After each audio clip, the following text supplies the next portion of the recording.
Le royaume du divin fiat chez les créatures. Le livre du ciel. Tome 29. Après quoi je continuai à penser à la divine volonté. Mon bien-aimé Jésus ajouta. Ma fille. La vie dans la divine volonté est un don que nous faisons à la créature. C'est un grand don, qui dépasse en valeur, en sainteté, en beauté et en bonheur tous les autres dons, d'une manière infinie et insurpassable. Lorsque nous accordons ce don si grand, nous ne faisons rien d'autre qu'ouvrir les portes, pour rendre la créature propriétaire de nos divines possessions. C'est un lieu où les passions et les périls n'ont plus vie, où aucun ennemi ne peut la blesser ou lui faire mal. Le don confirme la créature. Dans le bien, dans l'amour, dans la vie même du Créateur. Le Créateur demeure confirmé dans la créature, ainsi il y a inséparabilité entre l'un et l'autre. Avec ce don, la créature sentira que son sort a changé. De pauvre, elle deviendra riche. Malade, elle se rétablira parfaitement. Malheureuse, elle sentira que tout s'est transformé pour elle en bonheur. Vivre dans le don de notre volonté est très différent de faire notre volonté. Le premier est un prix, une prime.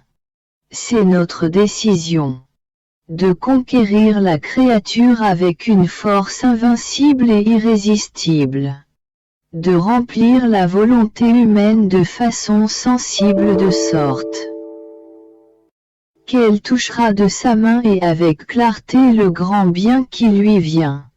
129. Il faudrait être fou pour sortir d'un tel bien. Parce que tant que l'âme est en voyage, les portes ne se referment pas derrière le dos, mais restent ouvertes. Si bien que librement et sans être forcée l'âme peut vivre dans notre dos, d'autant plus qu'avec ce dos, elle ne fera pas notre volonté par nécessité, mais parce qu'elle l'aime et qu'elle est sienne. Par contre, faire notre volonté n'est pas une prime, mais un devoir et une nécessité que l'âme doit subir qu'elle le veuille ou non. Les choses qui sont faites par devoir et par nécessité, si elles peuvent s'échapper, elles s'échappent. Parce qu'en elles n'entre pas l'amour spontané qui fait que l'on aime et reconnaît notre volonté comme étant digne d'être aimée et connue. La nécessité cache le bien qu'elle contient et fait sentir le poids du sacrifice et du devoir. Au contraire, la vie dans notre vouloir n'est pas un sacrifice, mais une conquête. Ce n'est pas un devoir, mais de l'amour. La créature se sent perdue dans notre dos.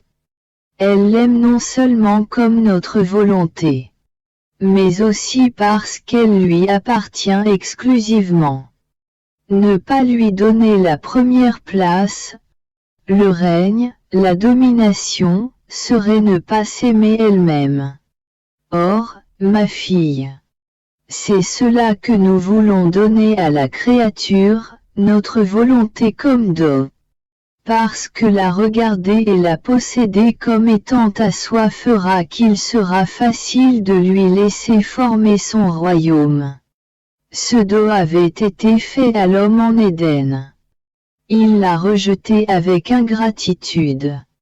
Mais notre volonté n'a pas changé. Nous le gardons en réserve.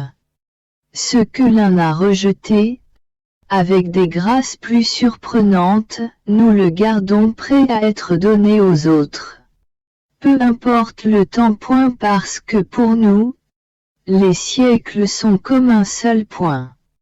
Il faut cependant de grandes préparations de la part des créatures pour connaître le grand bien de ce don afin de soupirer après lui. 130. Mais le temps viendra où notre volonté sera possédée par la créature comme un dos. Je me sentais opprimé à cause des privations de mon doux Jésus. Quel clou déchirant que personne ne peut enlever ni calmer pour apporter un peu de soulagement à un tel martyr. Seul son retour et son aimable présence peuvent transformer comme par enchantement le clou et la souffrance en joie très pure. Seul Jésus sait comment nous les communiquer par son aimable présence. C'est pourquoi je ne faisais que m'abandonner dans les bras de la divine volonté. Je priais qu'elle me révèle celui après qui je soupire. Je faisais cela lorsque mon aimable Jésus illumina ma pauvre âme comme l'éclair. Il me dit: Courage, ma bonne fille. Tu t'accables trop et ton accablement te réduit à l'extrême en jetant en toi le doute. Que ton Jésus ne t'aime pas et que peut-être il ne viendra plus. Non, non, je ne veux pas de ce doute.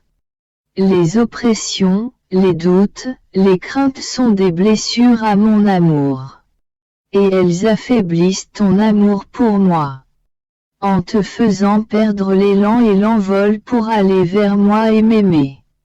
Et le flot de l'amour continu pour moi est brisé. Te voilà pauvre et maladée. Je ne trouve plus le puissant élan de ton amour ininterrompu qui m'attire vers toi.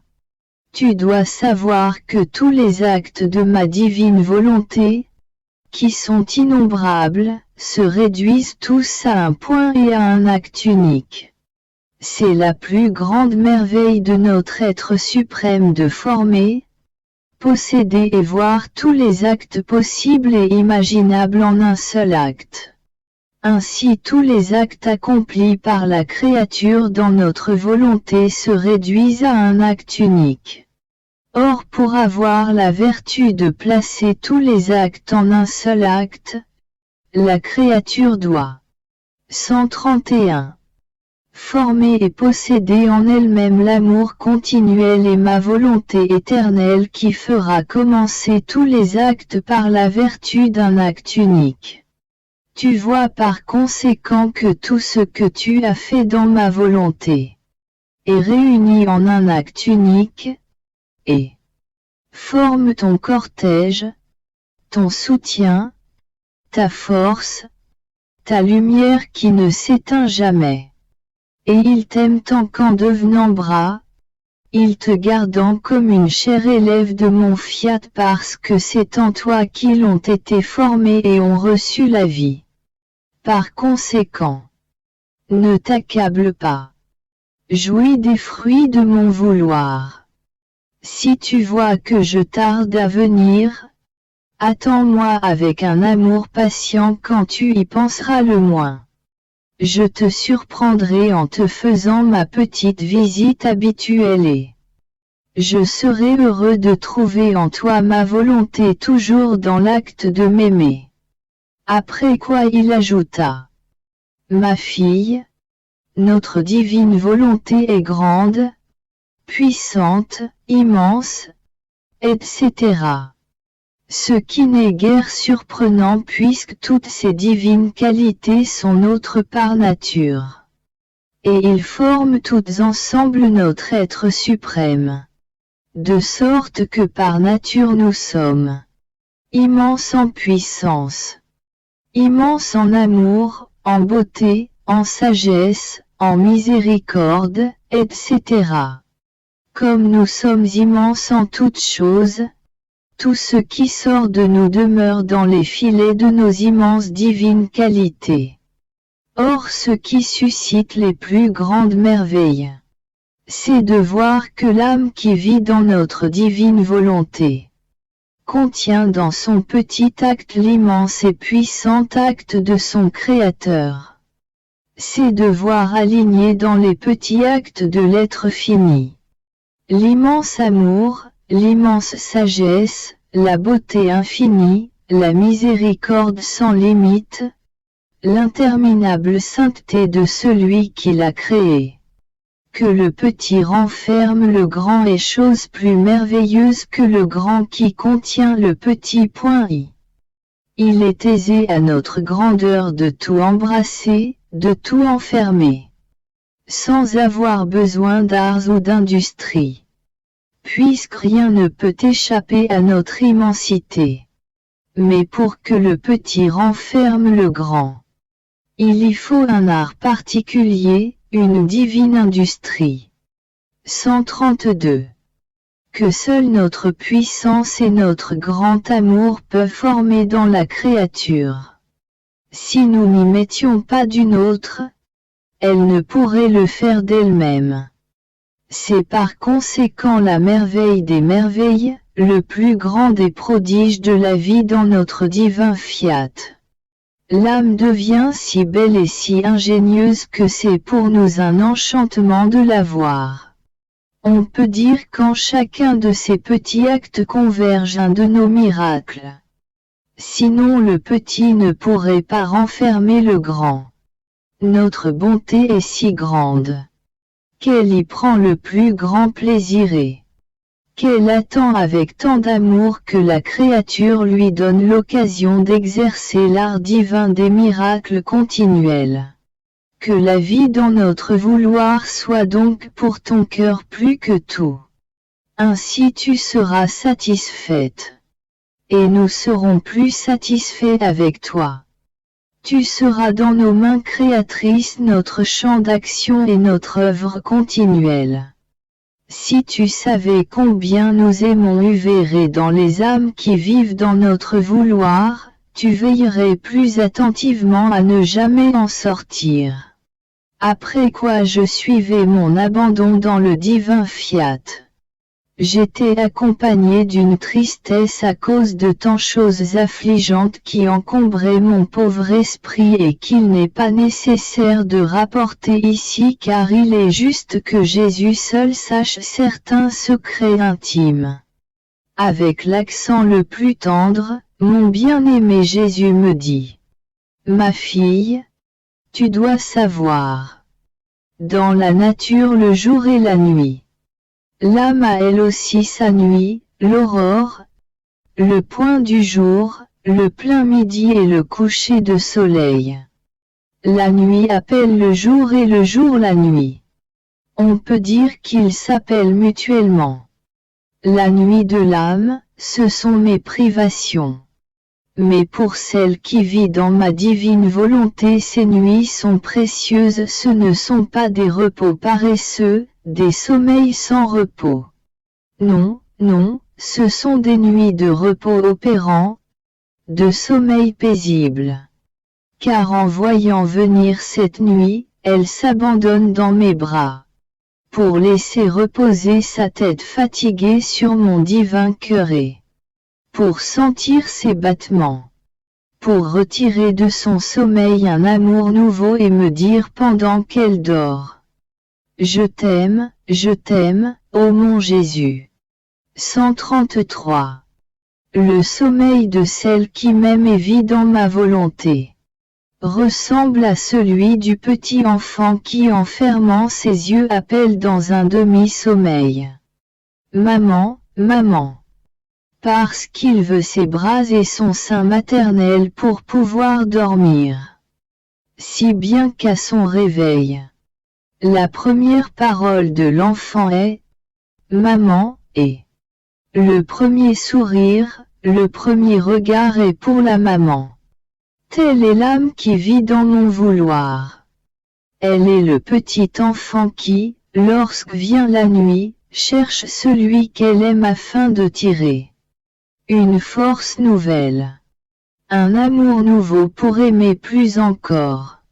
Comme il est beau de voir cette âme endormie demander, désirer, soupirer après Jésus. Cette demande et ce désir appellent l'aube, forment l'aurore et la venue du grand jour, qui appelle le soleil. Je me lève pour former la course du jour et son plein midi.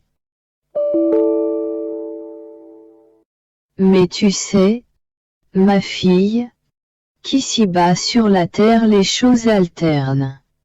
Ce n'est qu'au ciel qu'il fait toujours plein jour. Parce que ma présente est éternelle au sein des bienheureux. C'est pourquoi lorsque tu vois que je suis sur le point de partir, sais-tu où je m'en vais? À l'intérieur de toi.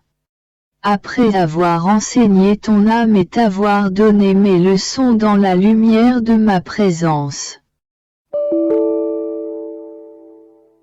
Afin que tu puisses très bien les comprendre et qu'elles puissent te servir de nourriture et de travail durant le jour, je me retire et je forme le coucher de soleil. Et je me cache en toi durant le brève nuit, pour être comme l'acteur et le spectateur de tous tes actes. Si pour toi cela peut sembler être la nuit, c'est pour moi le plus beau des repos car après t'avoir parlé, je prends mon repos dans ma parole elle-même. Et les actes que tu accomplis me servent de berceuse. 134. De soulagement, de défense et de doux délassement dans mes spasmes d'amour. Par conséquent, laisse-moi travailler. Je sais quand ce doit être le jour ou la nuit, pour toi et pour moi, dans ton âme. Je veux une paix éternelle en toi, afin que je puisse achever ce que je veux. Si tu ne demeures pas en paix, je me sens importuné dans mon travail.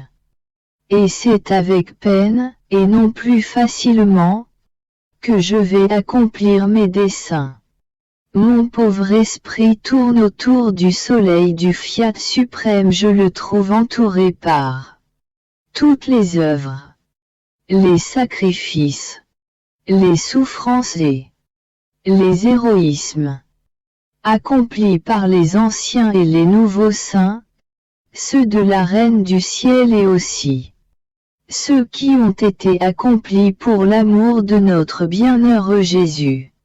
Le divin vouloir conserve tout. Premier acteur de tous les actes bons des créatures, il les garde jalousement en dépôt et s'en sert pour sa gloire et celle de ceux qui les ont accomplis. Et moi, voyant que tout était de la volonté de Dieu, comme elle est aussi mienne, tout était mien. En tournant en chaque acte, je les offrais comme miens. Pour mieux glorifier le vouloir éternel et pour demander que son règne vienne sur la terre. Je faisais cela lorsque mon aimable Jésus me surprit et me dit: Ma fille, écoute l'admirable secret de mon vouloir. Si la créature veut trouver tout ce qui a été fait, de beauté, de bien, de sainteté. 135. Dans toute l'histoire du monde, par moi, par la céleste maman et par tous les saints, elle doit entrer dans la divine volonté, c'est en elle qu'on retrouve tous les actes. En reconnaissant chaque acte, tu l'as rappelé, tu l'as offert.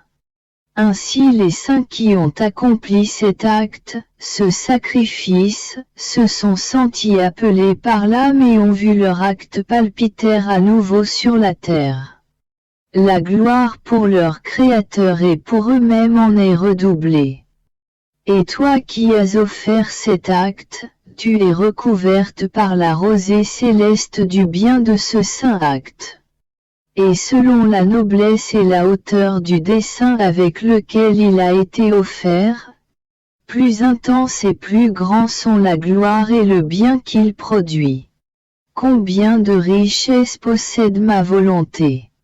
En elle sont tous mes actes, ceux de la Reine souveraine, qui tous attendent d'être appelés et offerts par la créature afin d'en redoubler les bienfaits pour les créatures et de nous rendre une double gloire. Ces actes veulent être rappelés pour palpiter d'une vie nouvelle au sein des créatures. Mais faute d'attention, il en est qui meurent. D'autres sont faibles et survivent avec difficulté. Certains sont glacés par le froid ou n'ont rien pour satisfaire leur faim.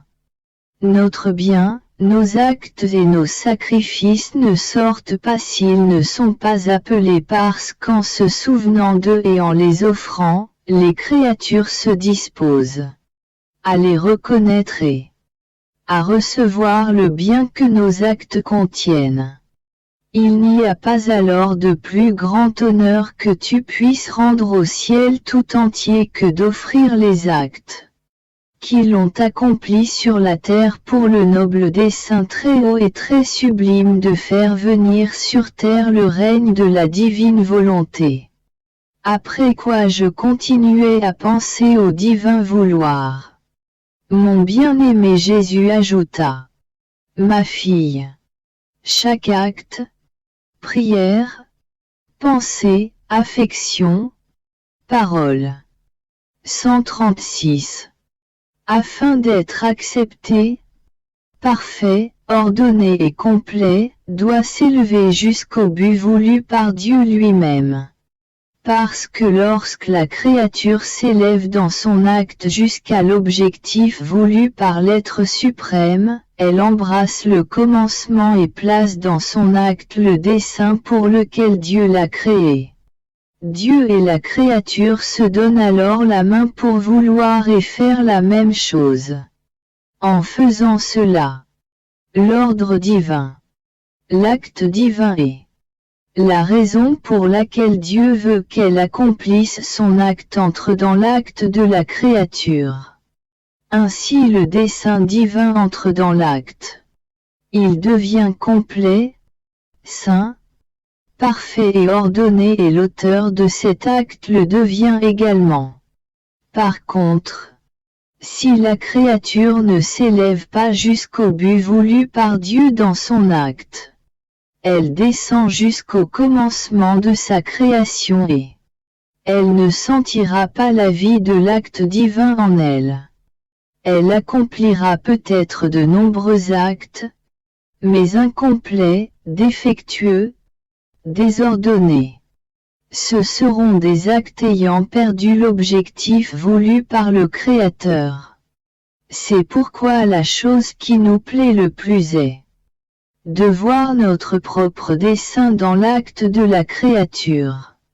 On peut dire alors qu'elle continue notre vie sur la terre et notre volonté agissante dans ses actes, ses paroles, et en toutes choses. Je me sens tout entière revêtue de la force omnipotente du divin fiat qui m'absorbe et me transforme dans sa lumière. Cette lumière est amour et fait palpiter en moi la vie du Créateur. Cette lumière est parole et me communique les plus merveilleuses nouvelles sur le commencement de mon existence, les relations, les liens d'union, la vertu communicante, l'inséparabilité qui existe encore entre Dieu et moi, mais qui maintient tout cela en pleine vigueur, si ce n'est la divine volonté. Ô puissance du fiat suprême, prostré dans l'immensité de ta lumière, je t'adore profondément et mon petit rien se perd dans ton amour. Je pensais cela lorsque mon doux Jésus me dit: Ma chère fille, seul mon vouloir maintient et conserve intact, par un acte continuel, le commencement de la création de la créature. Notre être suprême a donné le commencement et animé sa vie par la puissance de notre souffle divin. Ce souffle ne devrait jamais être interrompu. D'autant plus que lorsque nous donnons et que nous accomplissons un acte, nous ne le retirons jamais. Cela sert à former l'œuvre complète de l'être que nous mettons au jour. Ce premier acte sert à donner le commencement et à former la vie. Il sert également à faire de la créature un acte achevé. Par notre souffle, nous formons en elle nos actes continuels afin d'achever notre vie divine. Notre souffle forme par petites gorgées la croissance de notre vie dans la créature. En se donnant, il forme notre acte achevé de sainteté, de beauté, d'amour, de bonté, etc. Lorsque nous l'avons remplie au point de ne plus avoir d'acte à mettre en elle parce qu'elle est limitée, notre souffle cesse et sa vie se termine sur la terre.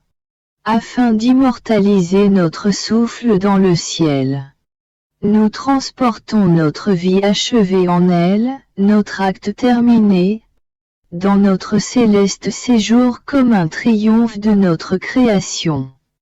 Il n'existe pas de beauté plus rare que ces vies et ces actes achevés dans le séjour céleste. Ces vies sont les narratrices de notre puissance, de l'enthousiasme de notre amour. Elles sont les voix qui disent notre souffle omnipotent, qui ne peut former que la vie divine, notre acte achevé dans la créature. Mais sais-tu où nous pouvons former cette vie et cet acte achevé qui sont nôtres? Dans l'âme qui vit dans notre divine volonté et se laisse dominer par elle. Ah, c'est en elle seulement que nous pouvons former la vie divine et développer notre acte complet. Notre vouloir dispose la créature à recevoir toutes les qualités et les couleurs divines. Notre souffle jamais interrompu, comme le pinceau de l'artiste, peint avec une maîtrise admirable et inimitable les plus beaux coloris et forme les images de notre être suprême. Sans ces images, il n'y aurait pas eu cette grande œuvre de la création, ni la grande œuvre de la puissance de nos mains créatrices. Créer le soleil, le ciel et les étoiles, et tout l'univers aurait été un magnifique néant pour notre puissance. Mais au contraire, toute notre puissance, tous nos arts divins, l'indescriptible excès de notre amour intense, c'est d'accomplir notre acte achevé dans la créature en formant en elle notre vie. Notre gratification est telle que nous restons nous-mêmes sous le charme de l'acte que nous développons. Accomplir un acte achevé dans la créature est la plus grande gloire qui nous glorifie le plus, l'amour le plus intense qui nous louange le plus, la puissance qui nous loue continuellement. Mais hélas, pour celle qui ne vit pas dans notre vouloir, combien d'actes brisés et sans conclusion. Combien de nos vies divines à peine conçues ou qui tout au plus naissent sans croître. Les créatures brisent la continuation de notre œuvre et nous lient les bras. Elles nous mettent dans la position d'un maître qui possède une terre, mais que des serviteurs ingrats empêchent de faire ce qu'il veut avec sa terre, de l'ensemencer et d'y planter ce qu'il veut. Pauvre maître dont la terre est stérile, sans le fruit qu'il pourrait en recevoir en raison de l'iniquité de ses serviteurs. Les créatures sont notre terre. Le serviteur ingrat, c'est le vouloir humain qui en s'opposant au nôtre nous empêche de former notre vie divine en elle. Or tu dois savoir que dans le ciel personne n'entre sans posséder notre vie divine, ou au moins notre vie conçue ou née. Telle sera la gloire, la béatitude des bienheureux. En fonction de la croissance de notre vie formée en eux. Quelle sera la différence pour celle qui lui a à peine permis d'être conçue, de naître ou de croître? par rapport à la créature qui nous a laissé former une vie complète. La différence sera telle qu'elle est incompréhensible à la nature humaine. Celles-là seront comme le peuple du royaume céleste. Par contre, celles qui sont à notre image seront comme des princes, des ministres, la noble cour, l'armée royale du grand roi. Par conséquent, la créature qui fait ma divine volonté et vit en elle peut dire: je fais tout et j'appartiens aussi comme cette terre à la famille de mon céleste Père. Ma petite existence tourne toujours dans le divin vouloir. Je sens qu'il me tire toujours plus vers lui.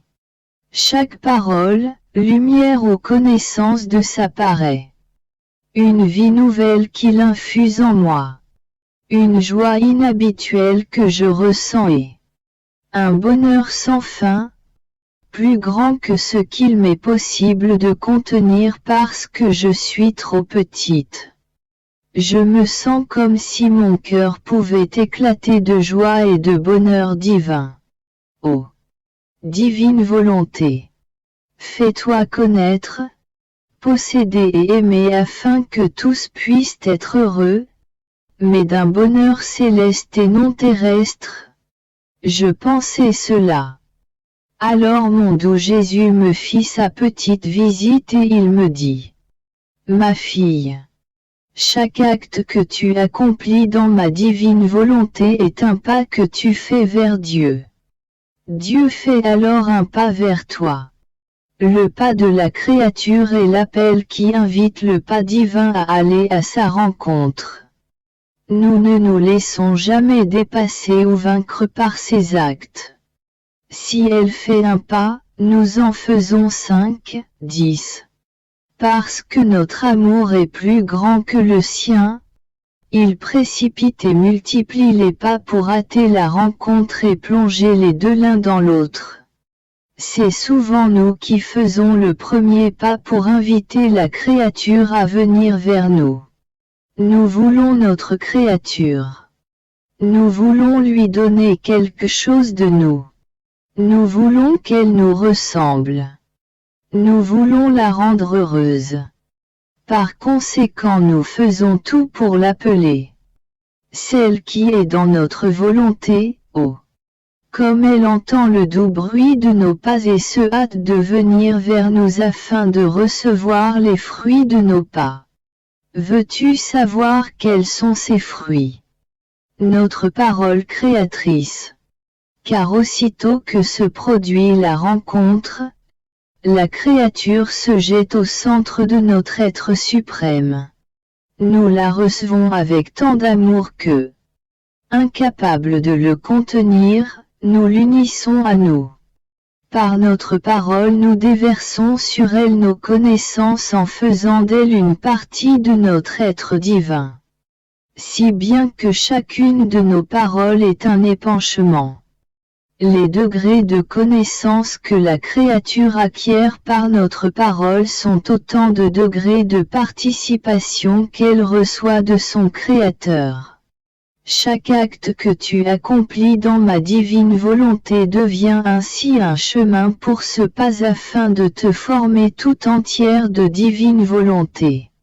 Ma parole se servira de toi avec la formation, la lumière et la participation à notre divinité. Après quoi mon abandon dans le divin fiat a continué. Mon doux Jésus ajouta: petite fille de ma volonté, tu dois savoir que l'unique dessein de la création était notre amour qui, en se manifestant en dehors de nous, a formé son centre ou développé son dessein. Ce centre était la créature en qui nous devrions faire palpiter notre vie et lui faire sentir notre amour. Et toute la création devrait être la circonférence de ce centre, un peu comme les rayons du soleil, qui devraient entourer, embellir et soutenir ce centre, qui, en se fixant en nous, devrait nous donner le champ où manifester un amour nouveau, pour rendre ce centre plus beau, plus riche, plus majestueux, et sur lequel notre amour pourrait se pencher, pour accomplir une œuvre digne de nos mains créatrices. Toutes les créatures devraient former, unies entre elles, le centre de notre amour manifesté. Mais beaucoup se sont éloignés du centre. Notre amour est resté suspendu, sans avoir sur quoi se fixer. Pour accomplir son dessein premier, la raison même de sa sortie.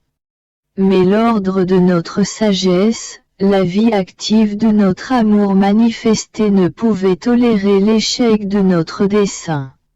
Tout au long des siècles, il y a toujours eu une âme que Dieu a formée comme centre de toute la création. C'est en elle que notre amour s'appuyait et que notre vie battait et atteignait le dessein de toute la création. C'est au moyen de tous ces centres que la création est maintenue et que le monde existe encore. Sinon il n'aurait plus de raison d'exister, car il lui manquerait la vie et la cause de toute chose. Il n'y a donc pas eu et il n'y aura jamais de siècle où nous ne choisirons pas des âmes chères, plus ou moins importantes, qui formeront le centre de la création et en qui nous aurons notre vie qui palpite et notre amour à l'œuvre. Selon les époques, les temps, les besoins et les circonstances. Elles ont été offertes pour le bien et la défense de tous, et elles seules ont soutenu mes droits sacro-saints et m'ont offert le champ où maintenir l'ordre de mon infinie sagesse. Or tu dois savoir que ces âmes ont été choisies par notre être divin en chaque siècle comme centre de la création. Selon le bien que nous voulions faire et faire connaître, et aussi selon les besoins des centres éparpillés. D'où la diversité de leurs actions, de leurs paroles et du bien qu'elles ont fait. Mais toute la substance de ces âmes était ma vie palpitante et mon amour manifesté à l'œuvre en elles. Nous t'avons choisi en ce siècle comme centre de toute la création afin de faire connaître le grand bien avec plus de clarté et ce que signifie faire notre volonté, pour que chacun puisse la désirer et appeler son règne, afin que les centres dispersés puissent se réunir en ce centre unique et n'en former qu'un seul. La création est une naissance issue par la puissance de ma volonté divine. Il est juste et nécessaire que tous reconnaissent qui est cette mère qui avec tant d'amour leur a donné le jour, afin que tous ces enfants puissent être unis à la volonté de leur mère. Ayant une seule volonté, il sera facile de former un centre unique où cette céleste mère fera palpiter notre vie divine et notre amour à l'œuvre. D'autant plus que le vice prédominant de ce siècle, l'idole d'un grand nombre, et le vouloir humain, même dans le bien qu'ils font. C'est pourquoi l'on voit que de l'intérieur de ce bien sortent bien des fautes et des péchés. Cela montre que la source qui les animait n'était pas pure, mais vicieuse. Parce que le vrai bien sait produire de bons fruits. C'est à cela que l'on sait si le bien que l'on fait est vrai ou faux. Il y a donc une extrême nécessité de faire connaître ma volonté divine. Lien d'union. Puissante arme de paix. Bienfaisante restauratrice de la société humaine. Je suis toujours dans les bras de la divine volonté qui forme son jour de lumière dans ma petite âme, et bien qu'un nuage apparaisse dans ce jour, la puissance de sa lumière se fixe sur lui et le nuage se voyant observé s'enfuit, se dissipe et semble dire, on voit qu'il n'y a pas de place pour moi dans ce jour que forme la divine volonté dans la créature. Et il semble qu'elle lui répond. Là où je suis, il n'y a de place pour personne parce que je veux un acte unique de ma volonté avec la créature, ce qui n'admet aucune chose qui ne m'appartienne pas. Oh! Divine volonté, combien tu es admirable, puissante et aimable, et combien grande ta jalousie là où tu règnes. Oh! Mets toujours en fuite mes misères, mes faiblesses et les nuages de ma volonté afin que mon jour puisse être toujours éternel et le ciel de ma petite âme toujours serein. Mais je pensais cela lorsque mon aimable Jésus me dit. Ma fille, le bien est lumière. Si ce bien est accompli dans ma divine volonté, il se forme autant de rayons que d'actes bons, et mon fiat se fixe sur ces rayons de lumière dans la circonférence de sa lumière éternelle. Si bien que ces actes prennent place dans nos actes et remplissent une double fonction. Une de louange, d'adoration et d'amour éternel envers notre adorable majesté, et une autre de défense, de miséricorde, d'aide et de lumière pour la génération humaine selon les circonstances où elle se trouve. Par contre, si les actes bons ne sont pas accomplis dans ma volonté et avec sa puissance, bien qu'ils soient lumière, ils n'ont pas la force de s'agrandir pour se fixer dans la circonférence de notre lumière, et ils restent sans soutien comme des rayons brisés et donc sans vie éternelle. Faute de posséder la source de lumière, ils risquent de s'éteindre peu à peu. Après mon abandon dans le divin vouloir, je me sentais tout affligé par la privation de mon doux Jésus. Sa privation est comme un marteau qui toujours bat pour aggraver encore ma peine.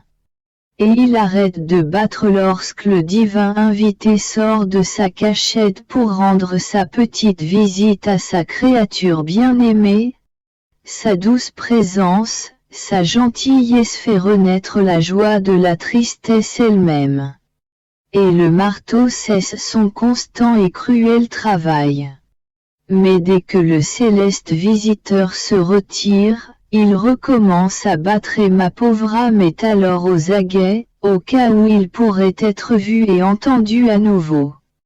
Et j'attends avec impatience celui qui m'a blessé et qui seul a le pouvoir de guérir cette plaie, hélas si douloureuse. Mais j'épanchai ainsi ma peine lorsque mon doux Jésus revint embrassant ma pauvre âme, il me dit. Fille, je suis ici. Abandonne-toi dans mes bras et repose-toi. Ton abandon en moi appelle mon abandon en toi et forme mon doux repos dans ton âme. L'abandon en moi forme la douce et puissante chaîne qui me lie si étroitement à l'âme que je ne peux plus m'en détacher, au point de me constituer son cher et tendre prisonnier. L'abandon en moi donne naissance à la vraie confiance. Alors l'âme a confiance en moi et j'ai confiance en elle. J'ai confiance en son amour qui ne faiblira pas. J'ai confiance en ses sacrifices qui ne me refuseront jamais rien de ce que je demande. Et j'ai pleinement confiance de pouvoir accomplir mes desseins. L'abandon en moi dit qu'elle me donne la liberté et que je suis libre de faire ce que je veux. En me confiant en elle, je lui manifeste mes secrets les plus intimes. Par conséquent, ma fille, je te veux entièrement abandonnée dans mes bras. Plus tu seras abandonnée en moi, plus tu sentiras mon abandon en toi. Et moi, Comment puis-je m'abandonner en toi si tu t'échappes? Jésus ajouta. L'abandon est parfait lorsque, voyant que je m'échappe, tu t'abandonnes encore plus. Cela ne facilite pas mon départ, mais me lie encore plus. Puis il ajouta. Ma fille, la vie, la sainteté consiste en 2 actes. Dieu donne sa volonté et la créature la reçoit. Après cela la vie a été formée en elle par cet acte de la divine volonté qu'elle a reçu pour le redonner en acte de sa volonté. Afin de le recevoir à nouveau. Donner et recevoir et donner. Tout est là. Dieu ne pourrait pas donner plus que l'acte continuel de sa volonté à la créature. La créature ne pourrait pas donner plus à Dieu. Car tout ce que la créature peut recevoir de sa divine volonté a été reçu par elle comme formation de vie divine. Tout l'intérieur de la créature devient comme le peuple du royaume de la divine volonté. L'intelligence. Peuple fidèle qui se glorifie d'être dirigé par le commandant en chef du divin fiat. La foule des pensées qui se pressent alentour et aspire à connaître et à aimer toujours plus le grand roi qui siège intronisé au centre de l'intelligence de la créature. Les désirs, les affections, les palpitations qui sortent du cœur. Augmente le nombre des habitants de mon royaume comme ils se pressent autour de son trône. Ils sont tous attentifs, prêts à recevoir les ordres divins et à les exécuter au prix même de leur vie. Quel peuple obéissant et ordonné que celui du royaume de mon divin fiat. Il n'y a pas de dispute, pas de dissension. Il y a uniquement cette foule de gens à l'intérieur de cette heureuse créature qui ne veut qu'une seule et même chose. Telle une armée bien entraînée. Il se place dans la forteresse du royaume de mon divin vouloir. Ainsi, lorsque l'intérieur de la créature devient tout entier mon peuple, il sort de l'intérieur et il augmente le peuple des paroles, le peuple des œuvres, le peuple des pas. On peut dire que chaque acte que forme ce peuple céleste contient la parole, l'ordre écrit en lettres d'or, volonté de Dieu. Et lorsque cette foule de gens se met en marche pour exécuter chacun sa fonction, ils sortent le drapeau avec la devise « Fiat », suivi par les mots écrits en vivante lumière. Nous appartenons au grand roi du Fiat suprême. Tu vois par conséquent que chaque créature qui se laisse dominer par mon vouloir forme un peuple pour le royaume de Dieu.